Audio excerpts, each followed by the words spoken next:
Hey everyone, welcome back to the Black Brain Trust. This is Black Tech Talk, episode 919. Please hit the like button as you come in, share the video if possible, hit that notification bell so you get all the updates from the Black Brain Trust. I'm here with my co-facilitators, Nagone 11, Renaissance Man, and Engineering Cannabis. Hey Mike, how you doing?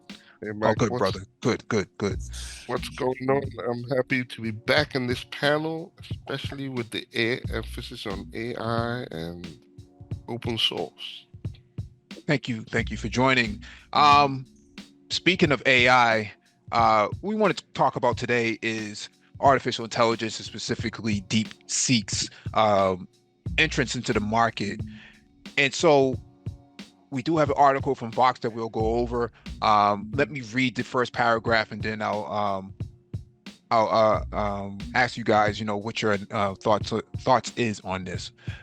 All right, this is from Vox. DeepSeek's unconventional, almost open source approach. We're not going to read this whole entire thing, but we're going to read the most critical points of it. While you may not have heard of DeepSeek until this week, the company's work caught the attention of the AI research world a few years ago. The company actually grew out of High Flyer, a China-based hedge fund founded in 2016 by engineer Liang Wenfeng. High Flyer found great success using AI to anticipate movement in the stock market. That, however, prompted a crackdown on what Beijing deemed to be speculative trading. So in 2023, Liang spun off his company's research division into DeepSeek, a company focused on advanced AI research. From the outset, DeepSeek set itself apart by building a powerful open source models cheaply and offering developers access for cheap. In the software world, open source means that the code can be used, modified, and distributed by anyone. In the context of AI, that applies to the entire system, including its training data, licenses, and other components. Thanks to DeepSeek's open source approach, anyone can download its model, tweak them, and even run them on local servers. The major US players in the AI race, OpenAI, Google, Anthropic, Microsoft, have closed models built on proprietary data and guarded as trade secrets. Meta has set itself apart by releasing open models. Conventional wisdom suggested that open models lag behind closed models by a year or so. DeepSeek apparently just shattered that notion. DeepSeek's models are not, however, truly open source. They are what's known as open weight AI models. That means that the data that allows the model to generate content, also known as the model's weights, is public, but the company hasn't released its training data or code. Von Werer of Hugging Face is working on a project to fully reproduce DeepSeek R1, including its data and training pipelines.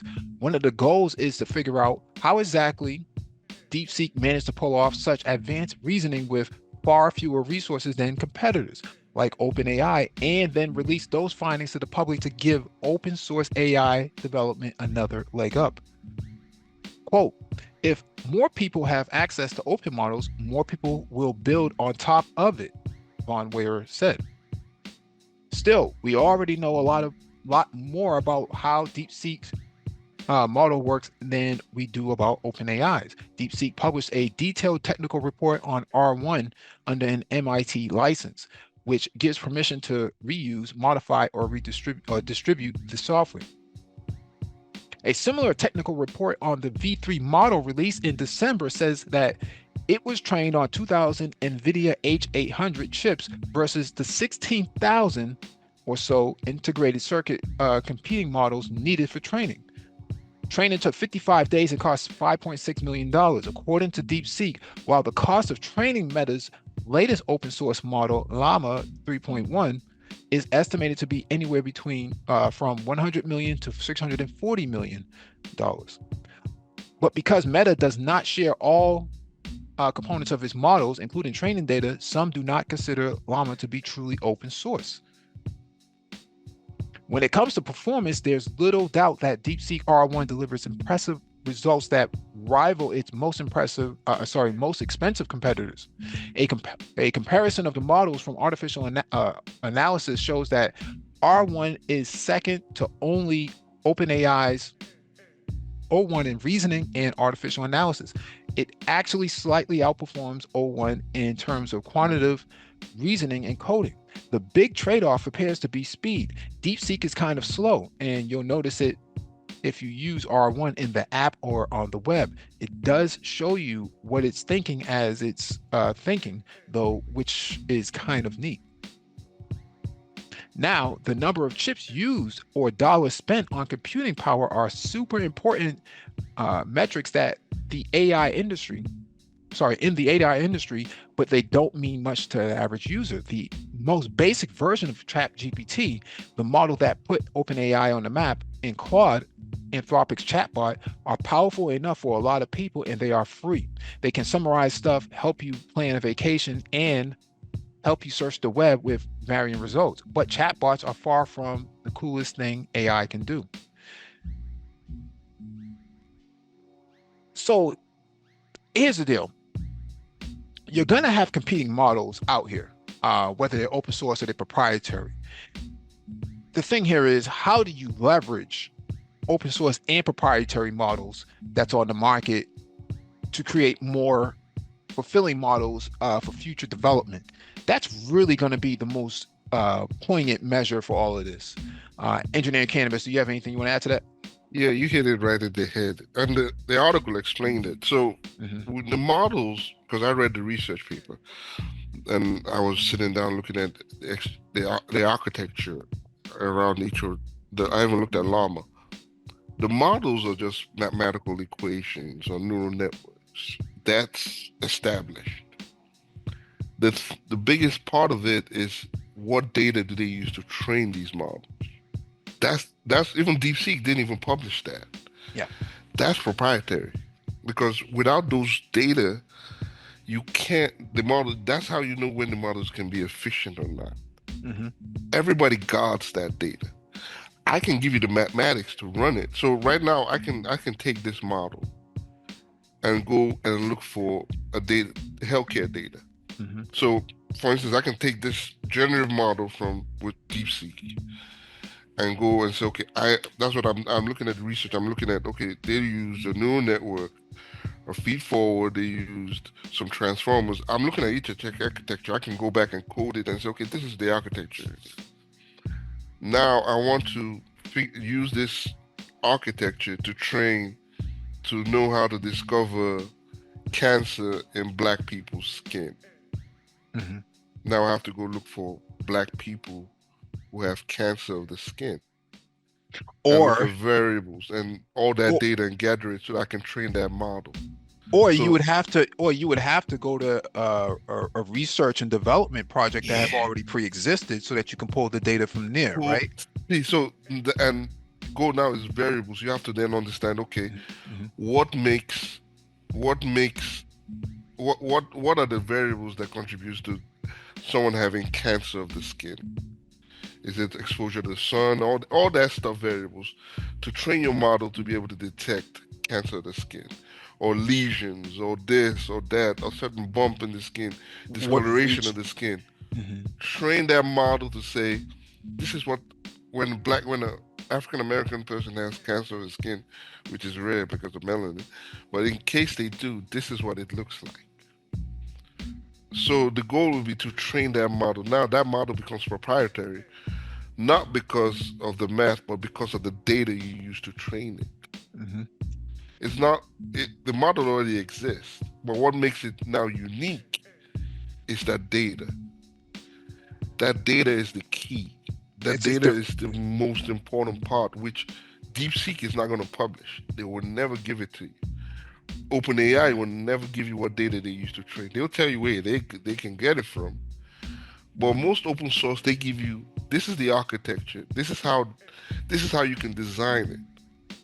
But we're not going to tell you where that data source came from. We're but not going to then tell you how to train it, because now it's proprietary, meaning now I own it. But the national security aspect to that, at least for Black Americans, is that that data is proprietary and could be leveraged by a bad threat actor who wants to understand how do I impact Black people based on the conditions of their skin, But right? that's what, How do I stop their supply chain of getting access to cancer preventing drugs if that was the case, right? And yeah. so So that that's what they, yeah. that, look at YouTube, look at all the social media. They can give you the algorithm, but they will never tell you what data they use to train my algorithm to pick the best videos for people to watch. Right. So it's the term open source is it's kind of 90% or 80%. I'll give you the algorithm. I'll give you the architecture. I'll give you how it might work, but I will never tell you the source data I use to train the algorithm.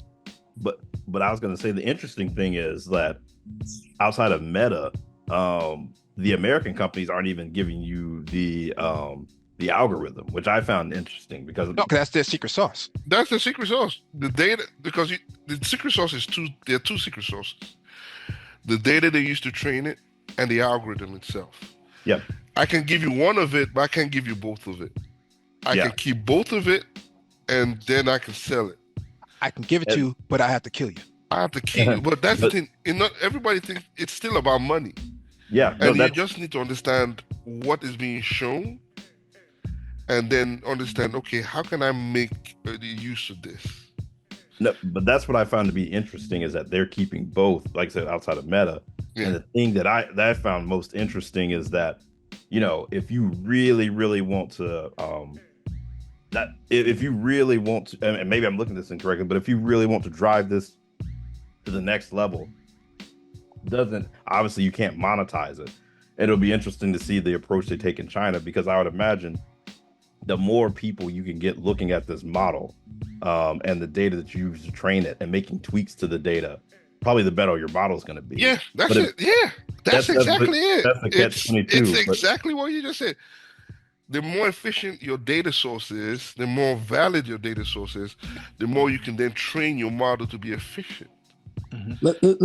So let me ask you. So when we're looking at, let's say their latest, at least version 3, right? When did that come out? I think that was version 3 model. Are you aware when that? The version 3, I have the data. I have the research paper open right here. It came out in hold on. The research paper says it came out, I think, 2023. Yeah, I thought that was the year. Yeah. Yeah. But I the think thing we started using it in 2019, and then they basically version 3 came out 2023 because they decided in the new version why this new version, why it's so big right now. It's I'm gonna basically equate what OpenAI and what DeepSeek is. So Okay. I want to ask you this question. Did it outperform Llama? yes, It did, right? yes, it outperform did. everybody. It outperformed in the and research Quinn? paper. You can see they even show you the metrics in the research paper, right, which I'm looking at right now. It outperformed everybody by math, because they tested it on math, on different conferences, on speech and everything, and it outperformed everybody from Llama to OpenAI. It outperformed everybody. That GPT as well. Everybody Yeah. outperformed everybody, and the reason, because the version 3, the reason why it's different from there is because they use the new, it's a research, the reinforcement learning aspect of it, Okay. where the algorithm is not we're not feeding the algorithm data. The algorithm is learning by basically learning from actions. So it's basically like a child. The child learns from the environment, learns from basically watching people, seeing how it interacting with the environment. Observability. Yeah, so adaptability. So it's basically, it learned from, so for instance, what DeepSeek does, it looks at ChatGPT, Llama, and everybody else and say, okay, they ask these ChatGPT, you might ask ChatGPT, Llama, and all that a question. DeepSeek looks at their answers and learns from them. So it's learning from what Llama, ChatGPT, and everybody is doing, and then adapting from there and saying, okay, how can I make myself effective if they're answering these questions right or wrong? So it's learning from Llama, ChatGPT, and all that, and that's what made it effective. They didn't have to feed it data; it had to just learn from actions. And if and they then reward the basically DeepSeek's algorithm, if it does it right, they then reward it. So it's a reward system. It's called reinforcement learning. So that's what differs from what OpenAI does. OpenAI is we're just going to be feeding it data till it basically learns from what we feed it. That's a very slow method of doing it too. It takes too long to do that. Yep. Okay, so reinforcement, the other side is learning from the actions. We're going to watch and then see, and then we reward its system. So it's that's the difference. I also want to ask, because it looks like this comes down to money. So what would be the total cost of let's say like training this DeepSeek? 5.56 million. Yeah, 5.5. Yeah, exactly. I have the research paper up. Yep. So it's exactly to train it, because they trained it into 3 stages: the pre-training, the everything, pre-training, context extension, and post-training. Yeah. Everything costs about 5.576 million.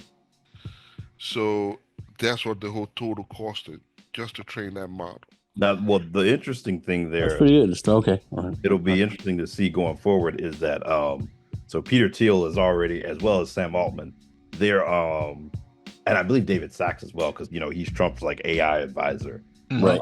Even though he doesn't have a background in AI, that he was, they're making the accusation that that basically that they stole some proprietary information from OpenAI, which the funny thing is, OpenAI has gotten those same lawsuits for using other people's proprietary information, but 2, it'll be interesting to see whether that holds any validity or if it's more of sour grapes, because I just thought it was very interesting.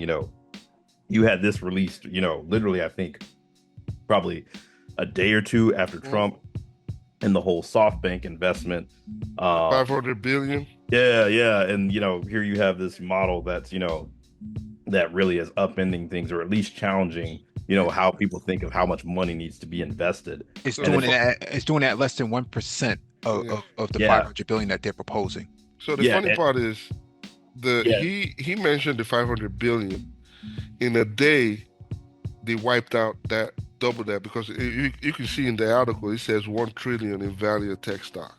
But that was timed, Engineering Cannabis. That was timed. Because he made that announcement, and then they came after and completely blew up that whole entire press release. So to me, now that press release means absolutely nothing anymore. So that, to me, that inspiring, meaning you can say or do as much as you want, but the power of information, the power of a simple, basic mathematical equation can topple your whole infrastructure, your whole planning, the whole country's planning. A powerful Western was planning to invest 500 billion in infrastructure and AI system was toppled down in a day. I mean, it also took that off of NVIDIA stock price. Yeah, it certainly did. Looking at this from the dollar's perspective, this thing is running super strong. From just looking at what this is, what this costs and how it's, and when you match this up with Meta and everything else like that, building its latest AI technology, the cost to this is a lot cheaper. Yeah. This is a lot. This is money. That's typically what happens, Nagone, is every sort of release becomes more cost effective than the previous release that it was on. And so what happens in the tech industry is that Moore's Law used to be, the Bible. Every 18 months, you have exponential growth in semiconductor fabrication development. In the AI world, that's every 7 days. Yeah. Okay. Now, one of the key things is, they're saying, it kind of uses significantly fewer resources compared to its peers. Yeah, fewer energy, and then basically it affected not only the stock market for tech, the tech sector, but also affected the energy sector. Yeah, because they were bagging on Nuclear. invested in so much nuclear energy, all that, to power these chips. And we remember NVIDIA has gone beyond AI chips now. They're in the quantum chips, which I'm doing research and looking into it. What are you talking about as far as supercomputers and quantum computers? Quantum. Quantum Yeah, computers in terms of utilizing that. That's a different level. Go ahead. So I'm looking at research and looking at the application of the quantum chips with this DeepSeek algorithm.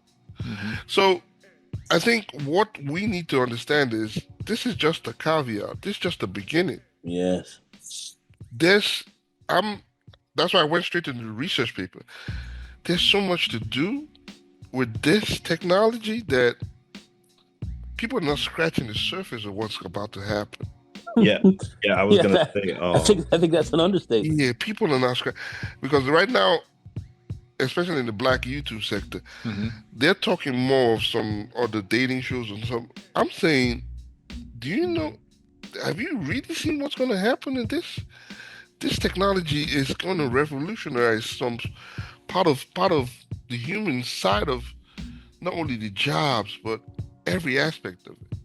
But what would you compare it to, engineering cannabis, in terms of?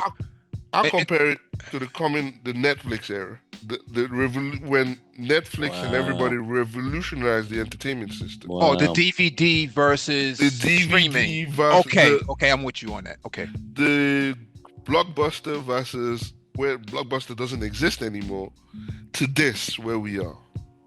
So this is where we're going, but we're not paying attention to it. Yeah. And that's why I got tired of coming and talking about AI, because people were not really taking it serious. They weren't looking at this. Go ahead, Renaissance Man. Go ahead, Renaissance Man. No, I was going to add to the one element we didn't really hit on, but it was kind of talked about in the article was, what this means for, America's AI supremacy.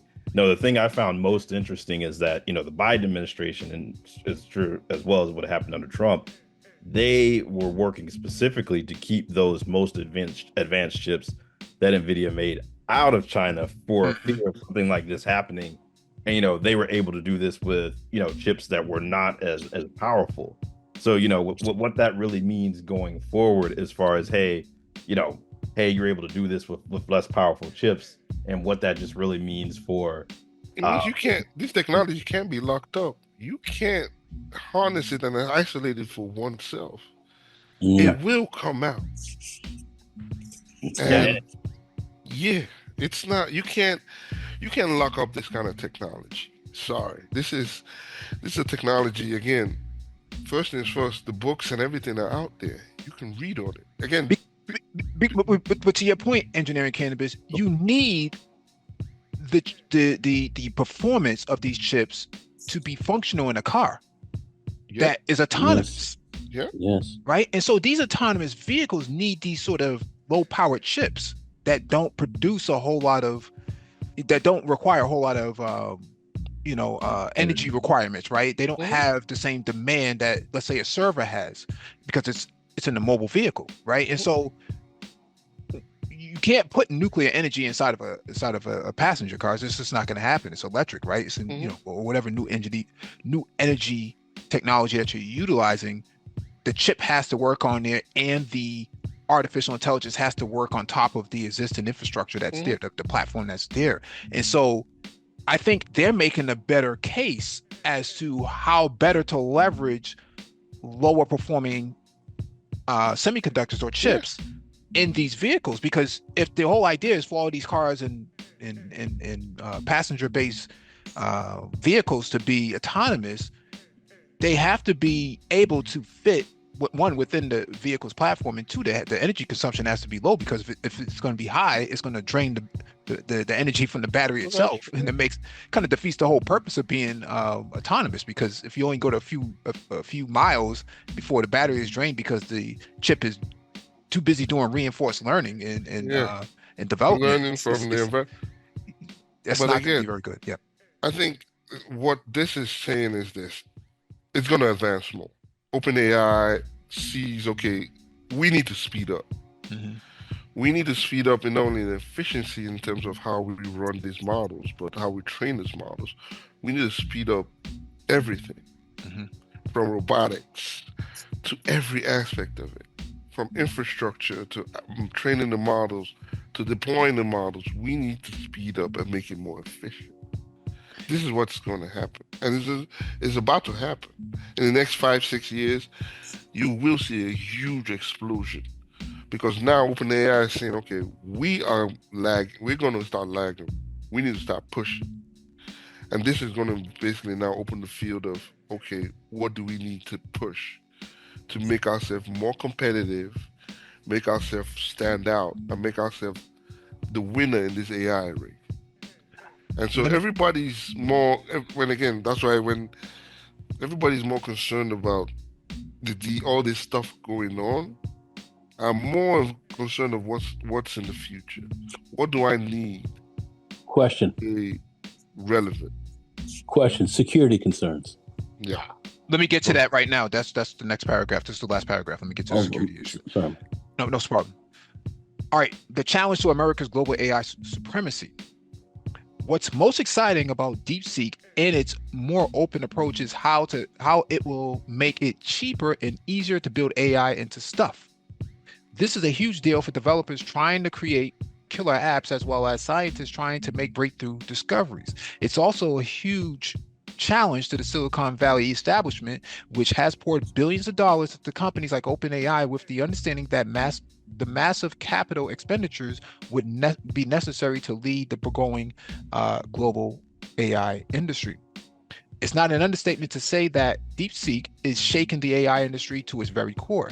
The stock market's reaction to the arrival of DeepSeek's R1's arrival wiped out nearly $1 trillion in value from tech stocks and reversed 2 years of seemingly never-ending gains from companies propping up the AI industry, including most prominently NVIDIA, whose chips were used to train DeepSeek's models. It also indicated that the Biden administration's move to curb chip exports in an effort to slow China's progress in AI innovation may not have had the desired effect. Joe Biden started blocking exports of advanced AI chips to China in 2022 and expanded those efforts just before Trump took office. However, China's AI industry has continued to advance apace its U.S. rivals. DeepSeek is joined by Chinese tech giants like Alibaba, Baidu, ByteDance, and Tencent, who have also continued to roll out powerful AI tools despite the embargo. What this means for the future of America's quest for AI dominance is up for debate. President Donald Trump praised DeepSeek's ability to come up with quote, with a faster method of AI and much less expensive method. He quoted, quote, he added, the release of DeepSeek AI from a Chinese company should be a wake-up call for our industries that we need to be less laser focused on competing to win. But we're far too early in this race to have any idea who will ultimately take home the gold. Quote, this is like being in the late 1990s or even right around the year 2000 and trying to predict who will be leading tech companies or the leading internet companies in 20 years, said Jennifer Huddleston, a senior fellow at the Cato Institute. What is clear is that the competitors are aiming for the same finish line. Liang said in a July 2024 interview with the Chinese tech outlet 36KR that, like OpenAI, his company wants to achieve general artificial intelligence and would keep its models open going forward, he added. He added, OpenAI is not God. Liang goals lines up with those of Sam Altman and OpenAI, which has cast doubt on DeepSeek's recent success. Microsoft and OpenAI are reportedly investigating whether DeepSeek used ChatGPT output to train its models, an allegation that David Sachs, the newly appointed White House AI and crypto czar, repeated this week. There is, of course, the chance that this all goes the way of TikTok, another Chinese company that challenged U.S. tech supremacy. If It was originally Trump who cited national security concerns as a reason to ban the app, which is owned by ByteDance. Congress and the Biden administration took up the mantle, and now TikTok is banned pending the app's sale to an American company. DeepSeek uses ByteDance as a cloud provider and hosts American user data on Chinese servers, which is what got TikTok in trouble years ago. The concern here is that the Chinese government could access that data and threaten U.S. national security. DeepSeek also says in its privacy policy that it can use the data to review, improve, and develop the service, which is not an unusual thing to find in any privacy policy. Unsurprisingly, DeepSeek does abide by China's censorship laws, which means its chatbot will not give you any information about the Tiananmen Square massacre, among other censored subjects. But it's not yet clear that Beijing is using the popular tool to ramp up surveillance on Americans. At least it's not doing so any more than companies like Google and Apple already do, according to Sean O'Brien, founder of the Yale Privacy Lab, who recently did some network analysis on DeepSeek's apps.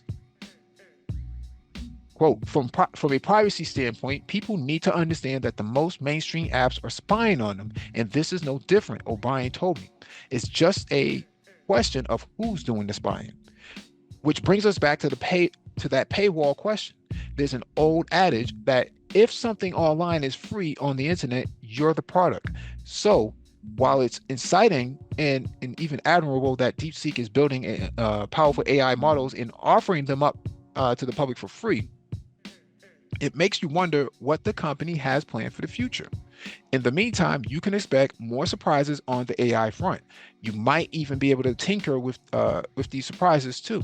OpenAI recently rolled out its operator agent, which can effectively use a computer on your behalf if you pay $200 for the pro subscription. This week, people started sharing code that can do the same thing with DeepSeek for free. To your question, Nagon, about national security or security itself, what is your concern? I was just questioning, as far as looking at this, how this could be used to potentially, I don't know, cyber attacks and so forth. I don't know. It's, where is this really going? And I think you did answer or get into some of that with this article that you actually read with respect to China. So there's just a lot of just open-ended concerns, that are had. This technology seems to be, not only is it very affordable, it seems to be pretty powerful. And how is this really? How can this be used or misused? And it's just a general question. Oh, the misuse aspect of it, would be training AI chatbots or just bots in itself to, duplicate American culture in politics. Now you're talking about interfering in people's elections. You can talk about, cut the check and, reparations and, all sorts of conservative and fake news and things like that. It's not uncommon because you're pulling all of this data in that is coming from social media, and you're actually able to train your language models on this. And now you deploy these sort of agents out there, these bots, to go out here and do all this disruption during an election cycle. Yeah, that's very effective. In fact, we saw that during the last election cycle in November, that was very effective. And so voter suppression, to your point, Nagon, is a factor of how AI would be weaponized in this aspect, because it's coming from China. We don't really have any, to engineering cannabis' point, they're not going to be opening up their their methods of how they actually trained it. They just know that you trained it. Either you know what the data is or you know how they trained it. You're not going to get both. And so that's the secret sauce that they're keeping to themselves. But what this does open up, though, is all of America's adversaries: Russia, China, North Korea, Iran, Syria, Myanmar. Name your adversary. They're going to have it. But what it does open up too is America's allies may decide that, hey, this is a very cheap and effective method of causing disruption. And if if somebody gets on my bad side, depending on what administration's in place, I may leverage this too. This is way cheaper than nuclear weapons, way cheaper than a Kalashnikov, because I don't have to actually be on American soil. I can just deploy this from abroad, and this is like a torpedo, into your environment. And so, from a national security perspective, there's always going to be concerns. We don't have a national security AI, a national privacy law in place. I mean, I think they're probably working on it now, but we just didn't have one in place, and so we really didn't have a response. And so, I think state by state, I think states are going to have to update their privacy laws. I know Massachusetts and California, the CCPA, I know their privacy laws are pretty strict in terms of what you can do with people's data, and whether or not it's going to be what the consequences going to be if you lose someone's data and you're misusing someone's data. Things such as doxing, we haven't really, those laws have not necessarily kept up with the transformation of technology as we know it today. And so I imagine that cybersecurity is going to be a huge role in this. And I think that just having some form of basic knowledge of AI is going to be a huge gain for anybody at this point, who's trying to get back into the workforce or who's trying to pivot. I think MBA programs, I see Cornell has updated their programs to involve MBA in artificial intelligence now, recently. So I think that it's really fuzzy right now, but it's also, like, I think Renaissance brought this up before, that we're in the Netscape age of browsers, where OpenAI was Netscape, and now this is now going to be Internet Explorer. Maybe somebody comes out with the Firefox version in a few months or so. We don't know. So in terms of doomsday scenario, in terms of security and all that, so why I think the TikTok ban was was needed. So imagine training my AI model to notice in a TikTok scenario in terms of I want my AI algorithm to identify the highest population cluster size that's on TikTok at this moment. So imagine maybe 2 million people are on TikTok and they're all centered in Ohio. And my algorithm can identify that at that moment. Do you know how dangerous that is? That an algorithm can identify a cluster of people, where a cluster of people can be at that moment and at that time and at pinpoint. You're picking up their geolocations Immediately with TikTok. And my algorithm can identify 3 locations based on social media and people who are in there and age ranges. Do you know how dangerous that can be? That, and again, predictive analysis, and these are scenarios that can jump out anyway. Mm-hmm. So understanding all that and understanding the power of how that data is and how an algorithm is, it's so dangerous and so it boggles my mind when I see all this. And sometimes I just have to close my mind and not think of this. There's so many scenarios that can go wrong in all of this, especially when you have access to data. You have access to data from Uber, that have access data from TikTok, have access to all these data sets. You can do some stuff you don't really want to be thinking about. Mm-hmm. So that's where the problem comes in.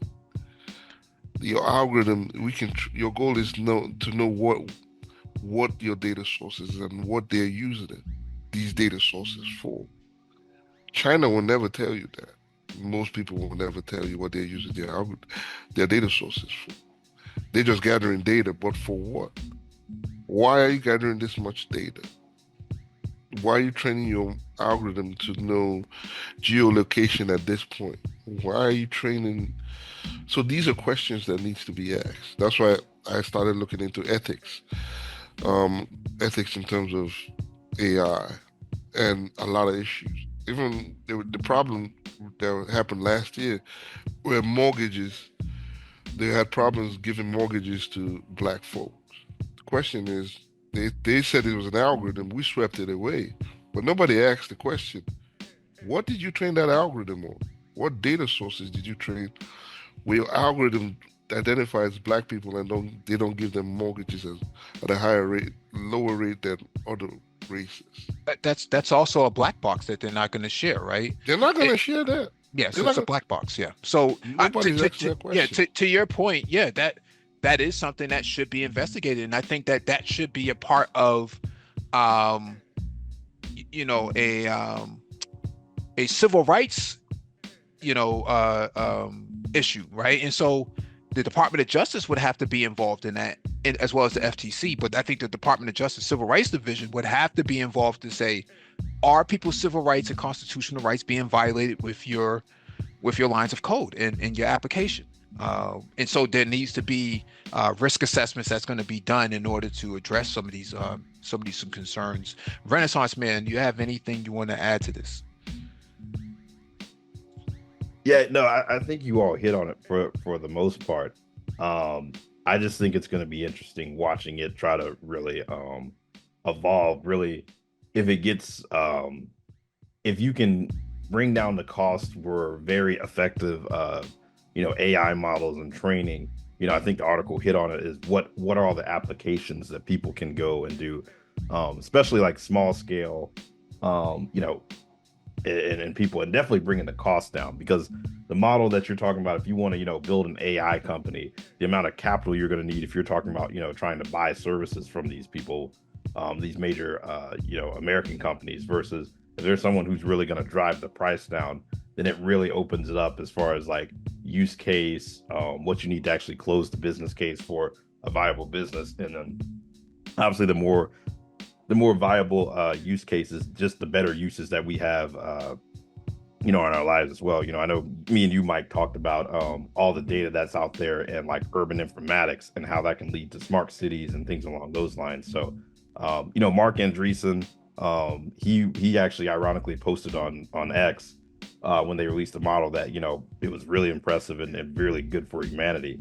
It was interesting too to hear the article say like, hey, was this kind of a quote unquote Sputnik type of moment where I've already seen Altman's basically double down and said, hey, he's promising better models going forward, but it'll be interesting to see what their approach is. Is it hey, they need more data sources, or hey, they don't need as much money and they realize that they're not being as efficient with their resources. It'll be interesting to see how they actually move forward, and if there's actually something that can they actually produce better models. Obviously there will, because it'll advance, but then B, what's the defining strategy that leads to those better models? Is how I should say it. No, that's definitely a good point to close out on. I think that this is going to open up more conversation from universities as to how they train their models as well, because they're going to be instrumental in developing a lot of research and development in this regard as well. But with this administration, with freezing federal funding and things like that, things are going to get tight for the next few quarters, I suspect. And so the amount of money that was spent and pumped into AI, it was a pump and dump movement in 2024 as to what kind of hardware, the physical, the networking, the data aspect, all this money. And Microsoft put $10 billion into OpenAI a couple years ago, and Meta put their chips up, and as well as Apple came out. Apple's the one who's going to really be the big loser, because they're not anywhere close to any of this. They're on the hardware side because they produce iPhones and iPads and stuff like that, but they don't necessarily have a direct involvement in building language models in the same capacity that some of the new emerging frontier companies like OpenAI and Hugging Face. Hugging Face is more like GitHub for language models, but now you have DeepSeek. They're so far ahead at such a fraction of the cost of in the market valuation of Apple. Apple at one point was considered to be $1 trillion company, but now you look at DeepSeek and you're saying, hey, we just smoked you with $5.5 million to your $1 trillion valuation. something's not adding up here. And so I imagine there's going to be a lot of conversations in the office over the next few weeks, if not the next few quarters, as to which direction do companies pivot to, because Apple dumps a lot of money into their iPhones, and a lot of their bread and butter comes from, from the iPhone itself. I think like almost 60% of their revenue comes from iPhone sales, and then you got the iPad, and then you got the Apple Watch and stuff like that. That's a terrible business model, because if people can develop, better operating systems and better applications, as well as better, AI platforms on non-Apple products, I probably don't see the value of buying the Apple product at that point, because I can just go buy a Google phone that has Gemini and everything built into it, that has one of the leading AI platforms as we know it, and I don't have to be stuck in that ecosystem. But I also look at the market valuation. I think Apple is going to take them. Apple's the loser of all of this, not because I somehow don't like them, but I'm saying they're nowhere in the conversation at all. Everyone else is having the conversation: Microsoft, Oracle, Meta, what do you call it? DeepSeek. Even the ecosystem of AI does not include Apple at the forefront. Is basically what I'm saying here, and I don't see how they're able to sustain themselves over the next couple of years, especially after everything that's just come out. That NVIDIA provides these chips. What does Apple really provide? Their M2, M3, M4 based chips. No one's really using it because no one really has access to it, and the value of it doesn't make a whole lot of sense either, because I can go get a few NVIDIA chips that are low performing and outperform some of the better chips that's already out there with the same sort of data. So it'd be interesting to see. Nagon, you have any final thoughts? No, I was going to say DeepSeek coming in at certainly at that cost. It's it's a game changer. So we'll be watching this very closely. But Mike, listen, thank you very much for inviting me up. Engineering Cannabis, any last thoughts? Thanks for inviting me. And as we look at the technology, we should also look at how we can not only utilize it in our communities, but improving our skills in terms of basically be able to utilize it.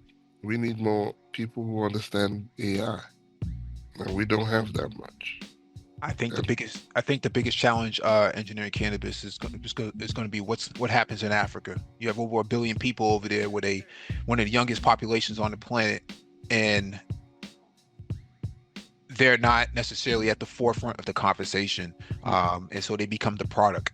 Africans become the product, and so we have to figure out a way to protect Black people around the world, from being consumed, and not being the curators of this technology. So yes, thank you all for joining us. Yep. Thank you all for joining us. Please hit the like button on the way out, share the video if possible, and hit that notification bell so you get all the updates from the Black Brain Trust.